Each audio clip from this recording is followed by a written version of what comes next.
Assalamualaikum warahmatullahi wabarakatuh. Waalaikumsalam. Jumpa lagi bersama kami di program acara Sering Sharing. Sering ringan dan gak ada yang keberatan. Alhamdulillah di siang hari ini kita kedatangan tamu istimewa. Beliau adalah seorang akademisi, seorang pendidik, dan juga beliau ini praktisi dakwah yang masih muda. Apalagi kalau bukan Al-Ustadz Nur Rahman SSI MAG. Alhamdulillah di tengah kesibukan beliau berkenan hadir untuk membersamai kita, tentunya dengan diskusi-diskusi yang mudah-mudahan nanti menarik dan juga bermanfaat. Tentunya mudah-mudahan sih bisa kita aplikasikan dalam kekinian. Sehat selalu Ustadz ya? Ya, alhamdulillah. Masya Allah. Begini Ustadz, kita sering dapati bahwa kadang-kadang nih kalau di era modern ini kita terlalu membebaskan anak-anak kita untuk bergaul dengan dunia media sosial lah, sehingga seolah-olah parenting ala Nabi itu menjadi terlewatkan. Bahkan ya mungkin anak-anak sekarang itu kalau diperintahkan dalam ketaatan banyak banget alasannya sibuk lah, capek dan sebagainya. Dan orang tua kadang-kadang nggak tegaan bahkan untuk membangunkan anak di pagi hari, misalkan subuh-subuh untuk sholat subuh. Melihat anaknya masih tidur, kadang-kadang nggak tega, kasihan anak saya masih tidur. Nah ini kan harusnya bukan begitu cara asuhnya atau pola asuhnya. Harusnya kan ibadah itu harus benar-benar kita nomor satukan lah. Karena kalau ibadahnya benar sih insya Allah untuk mengarungi kehidupannya juga nanti akan benar. Begitu saja. Ya. Dan kaitannya dengan ini, menarik jika kita kupas ataupun kita ulik sedikit Ustaz. Dalam surah Shofat ayat 102 kalau nggak salah disebutkan, bahwa di situ ada percakapan antara seorang ayah dan seorang anak, yaitu Nabi Allah Ibrahim dan juga Nabi Ismail, di mana kalau kita lihat percakapan tersebut sangat demokratis gitu. Jadi orang tua memberikan peluang terhadap anaknya untuk memilih sesuatu yang kadang-kadang orang tuanya itu tawarkan gitu kan. Kalau hari ini kan banyak kita saksikan di masyarakat harus ikut orang tua gimana caranya, dan anak-anak itu nggak punya hak jawab sama sekali. Nah ini mungkin bisa kita bahas Ustadz, bagaimana sebenarnya pola pengasuhan anak ataupun bagaimana sikap orang tua terhadap anak di era globalisasi seperti ini, agar kita juga bisa terus meneladani teladan Nabi, baik itu dari Nabi Ibrahim ataupun Nabi kita Nabi Muhammad SAW, dalam kemudian memperhatikan tumbuh kembang anak agar dia siap juga terjun di masyarakat itu dengan, kalau bahasa sekarang tuh iptek dan imtak lah bahasanya. Fadl, Ustaz, kita bahas. Terima kasih Pak Dokter. Alhamdulillah, Allahumma sholli wa sallim wa barik ala nabiyyina Muhammadin wa ala alihi wa sahbihi ajma'in. Wa ba'du. Terima kasih Ustaz untuk sharing kita hari ini. Masya Allah. Nabi Ibrahim alaihissalam dengan Nabi Ismail itu dua sosok yang begitu fenomenal, karena dari beliaulah akan diturunkan nabi-nabi yang tersebar ke seluruh penjuru. Hadiah terbesar seorang anak adalah ketika berjumpa dengan orang tuanya. Seperti Ustadz Istajib nih, Pak Dokter, ketika pulang ke rumah, anak kita bertemu dengan kita, itu rasanya mendapatkan hadiah. Senang sekali. Yang menjadi masalah adalah ketika kehadiran orang tua di rumah itu tidak bisa menjadi sumber kebahagiaan bagi anak-anak kita. Yang akan kita wariskan nanti kepada anak itu bukan harta, karena harta bisa hilang. Yang bisa kita wariskan adalah mentalitas. Dalam konteks bahasan kita adalah keimanan. Seperti yang Pak Dokter tadi sebutkan juga, bahwa ketika anak-anak kita dididik dengan agama yang benar untuk perintah sholat dan sebagainya, tentu ada proses yang panjang. Kita tidak bisa melihat anak kita saat ini saja. Saat ini adalah proses untuk mereka dikonstruksi, dibentuk. Hasilnya mungkin 5 tahun lagi, 10 tahun lagi, 20 tahun lagi. Maka ketika kita lihat di dalam ayat yang disebutkan surah As-Saffat ayat 102, falamma balagha ma'ahus sa'ya qala ya bunayya inni ara fil manam. Kemudian anni azbahuka fanzur madza tara. Nabi Ibrahim itu ketika bertemu dengan seorang Ismail alaihissalam, beliau menceritakan ketika ia bermimpi ada perintah untuk menyembelih, maka Nabi Ibrahim tidak langsung menyampaikan, tapi beliau berkata, fanzur madza tara, bagaimana menurut pendapatmu wahai Ismail? Artinya di sini ada contoh, ada modeling. Nabi Ibrahim seorang nabi betul. Yes. Perintah bermimpi dari Allah itu juga betul. Nah, yang menarik adalah kita di zaman sekarang itu tidak bisa menjadikan mimpi sebagai dalil. Ya. Karena apa? Terlalu banyak distraksi dalam pikiran kita. Bisa jadi mimpi kita saat ini adalah mimpi tadi ketemu sama orang. Kemudian tadi lihat di Instagram, lihat di media sosial. Jadi mimpi kita terbawa bukan karena wahyu ilahiyah. Tapi Nabi Ibrahim ketika beliau bermimpi, diperintahkan untuk menyembelih anaknya yaitu Ismail. Nabi Ibrahim itu dalam kondisi mimpi itu menjadi sebuah isyarat. Tapi tidak berhenti di situ saja. Beliau bertanya, "Fanzur madza tara?" Wahai anakku, bagaimana menurut engkau? Nah, ini salah satu bentuk komunikasi. Jadi bukan instruksi. Meskipun boleh. Ada waktunya orang tua sebagai teman, itu komunikasi. Ada waktunya kita sebagai orang tua, itu instruksi. Jadi komunikasi dan instruksi itu dua hal yang bisa kita mainkan sebagai sebuah seni. Nah, di sini Nabi Ibrahim alaihissalam berkata, Nabi Ismail berkata, ya abati af'al ma tu'mar, wahai ayahku, kerjakanlah apa yang diperintahkan oleh Allah. Ya, jadi di sini Nabi Ismail alaihissalam tidak lagi bertanya, apakah ini wajib ya ayah, gitu kan, tidak. Ketika ada seorang bawahan diberikan perintah oleh pimpinannya, ada yang bertanya nggak? Maaf bos, ini wajib apa enggak, gitu. Tidak seperti itu ya. Tapi ini bagian daripada bentuk bahwa Nabi Ismail alaihissalam sudah terbentuk mentalitasnya. Ini yang kita lihat tadi, bahwa yang kita wariskan kepada anak-anak kita itu bukan harta. Harta bisa hilang, jabatan bisa lenyap. Tapi mentalitas itu yang kita sedang coba wariskan ke anak-anak kita. Maka mentalitas Nabi Ibrahim diwariskan kepada anaknya dengan mentalitas yang mengatakan bahwa if'al ma tu'mar, laksanakan wahai ayahku. Kalau sekarang kita bilang siap, laksanakan, kira-kira begitu. Masya Allah. Jadi insya Allah di sini disebutkan, tadi tidak berhenti di situ saja. Satajiduni insya Allahu minas sabirin. Nah, ini bentuk ketawaduan. Nabi Ismail bisa saja beliau bilang, laksanakan, aku siap. Tapi beliau lanjutkan dengan insya Allah minas sabirin. Semoga engkau temui aku menjadi orang-orang yang bersabar dengan izin Allah. Assalamualaikum warahmatullahi wabarakatuh. Solson, tenangkan jiwa, sejukkan hati, mempersembahkan Murotal Player untuk Anda. Hidupkan rumahmu dengan ayat-ayat suci Al-Quran. Dengan keunggulan, tidak perlu install aplikasi, tidak perlu paket data, dapat disetting 5 jadwal per hari.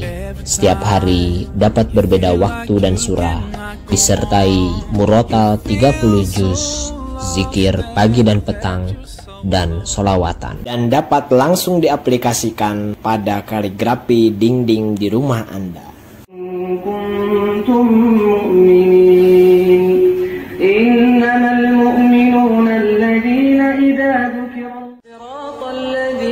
أنعمت عليهم غير المغضوب عليهم ولا Solson, tenangkan jiwa, sejukkan hati. Biasa. Jadi kalau kita lihat sebenarnya keduanya itu, atau diskusi keduanya ini apa ya, dalam konteks keimanan gitu Ustaz ya. Jadi kan dua-duanya sudah dibekali dengan keimanan yang kuat. Nah, ini bagaimana proses untuk membentuk keimanan seorang ayah dan juga biar ditularkan ke anak-anaknya. Ini kan kadang-kadang pengen anaknya soleh, anaknya pengen ahli ibadah, anaknya pengen jadi hafiz Quran, tapi tidak diimbangi dengan peran orang tuanya. Orang tuanya bahkan cenderung sibuk dan acuh tak acuh terhadap perkembangan anaknya. Ini kan kalau kita lihat dalam konteks tadi dengan ayat tersebut kan, ya mungkin bisa nanti kita ulik sedikit gitu. Kira-kira apa sih tip dan juga trik Nabi Ibrahim agar kemudian bisa anaknya senurut itu gitu kan. Harusnya kan kalau anak zaman sekarang mungkin ketika disuruh hal seperti itu, apalagi bagaimana pendapatmu gitu. Nah, misalkan konteks sekarang, wahai Nabi Ismail, aku dapat perintah dari Tuhan, dari Allah Subhanahu Wa Taala untuk menyembelihmu. Bagaimana pendapatmu? Mungkin kalau dalam konteks hari ini bisa nggak sih ya? Atau bisa nggak sih Pak gitu kan, diganti dengan perintah yang lain yang lebih ringan gitu kan, atau mungkin nyari-nyari alasan gitu kan agar bisa nggak sehari lagi, bisa nggak 3 hari lagi, bisa nggak seminggu lagi, agar si anak ini, Nabi Ibrahim ini, Ismail ini bisa kemudian terhindar dari penyembelihan orang tuanya misalkan. Tapi tidak, malah justru tadi dikatakan bahwa af'al ma tu'mar, silahkan lakukan apa yang Allah perintahkan, niscaya engkau akan mendapatiku menjadi orang-orang yang sabar. Ini kan sangat luar biasa, Ustaz. Berarti bagaimana kemudian cara orang tua ini mendidik anaknya agar mempunyai rasa, ya sama-sama lah gitu kan. Jadi ketika dia takut sama orang tuanya, ya itu sebenarnya bagian dari takut kepada Rabb-nya. Ini bagaimana, Ustaz, cara kita untuk mendidiknya? Ini pertanyaan yang cukup sulit nih, ya. Bagaimana cara mendidiknya? Karena kan pertama, didiklah diri kita sebelum mendidik anak-anak kita. Betul. Maka yang kita perlukan adalah kita bisa menjadi contoh, menjadi model yang bisa diikuti oleh anak-anak kita. Tapi yang menarik nih Pak Dokter, bahwa berkaitan dengan apabila anak kita sudah punya kedekatan dengan kita, maka apapun yang kita ucapkan mereka bisa jadi akan ikut dan percaya. Dalam konteks ini adalah mereka akan mengikuti dan mereka sikoh. Ini penting. Memang berat. Sikohnya anak kepada kita itu karena berkaitan dengan reputasi kita di mata anak-anak kita.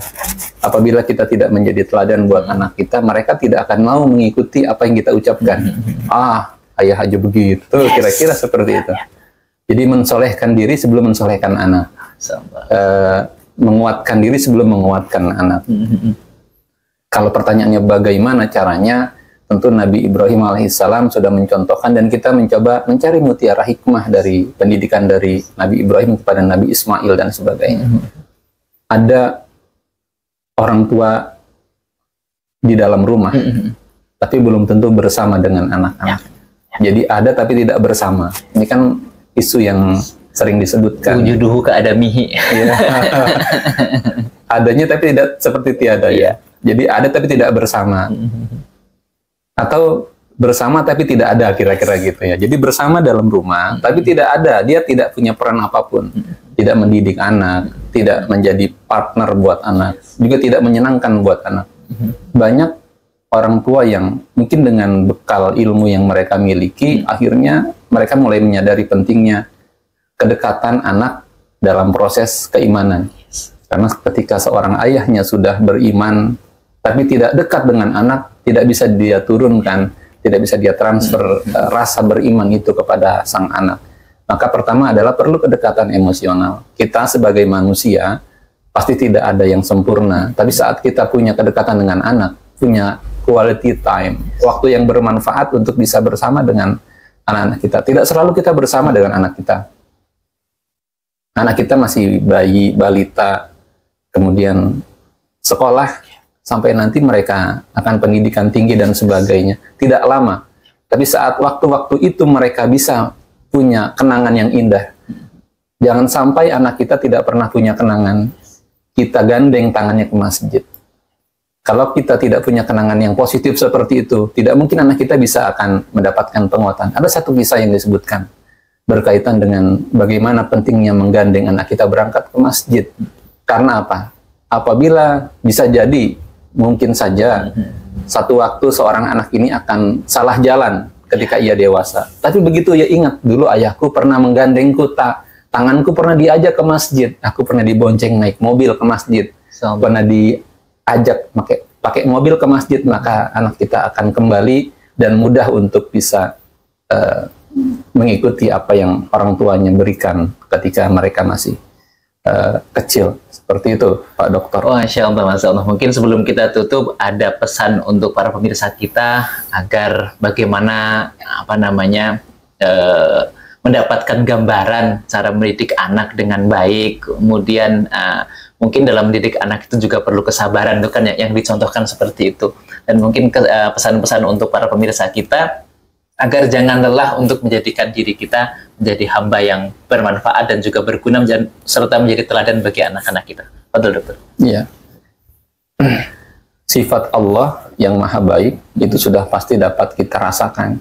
Tapi anak-anak kita dan diri kita kadangkala tidak bisa melihat sesuatu yang abstrak. Sifat Allah tidak terlihat. tapi bagaimana Allah memperlakukan kita. Dari dalam diri kita pun kita bisa mendapatkan bahwa Allah itu maha baik. Perbuatan Allah yang kita rasakan sampai detik ini adalah buah dari kebaikan dan kebaikan.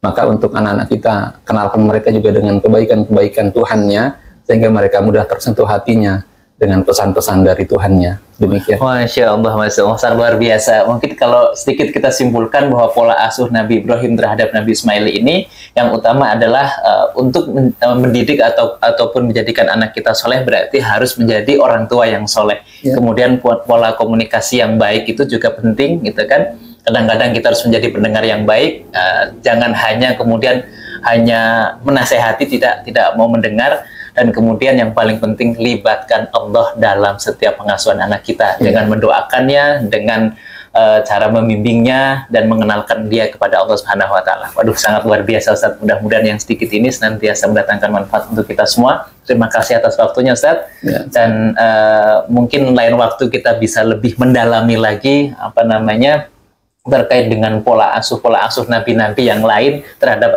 putra-putrinya ataupun anak keturunannya, agar kita pun juga menjadikan keteladanan para nabi. Apalagi ini Maulid Nabi Muhammad SAW yang dimana di dalamnya itu ada banyak sekali keteladanan yang patut harus kita jadikan contoh dan kita aplikasikan dalam kehidupan kita sehari-hari. Saya lagi terima kasih banyak Ustaz atas waktunya. Mudah-mudahan yang sedikit ini senantiasa mendatangkan manfaat. Terus pantengin program acara kita, sharing dengan biar gak ada yang keberatan. Assalamualaikum warahmatullahi wabarakatuh. Waalaikumsalam warahmatullahi wabarakatuh. Assalamualaikum warahmatullahi wabarakatuh. Soloson, tenangkan jiwa, sejukkan hati, mempersembahkan Murotal Player untuk Anda. Hidupkan rumahmu dengan ayat-ayat suci Al-Quran, dengan keunggulan tidak perlu install aplikasi, tidak perlu paket data, dapat disetting 5 jadwal per hari. Setiap hari dapat berbeda waktu dan surah, disertai murotal 30 juz, zikir pagi dan petang, dan solawatan. Dan dapat langsung diaplikasikan pada kaligrafi dinding di rumah Anda.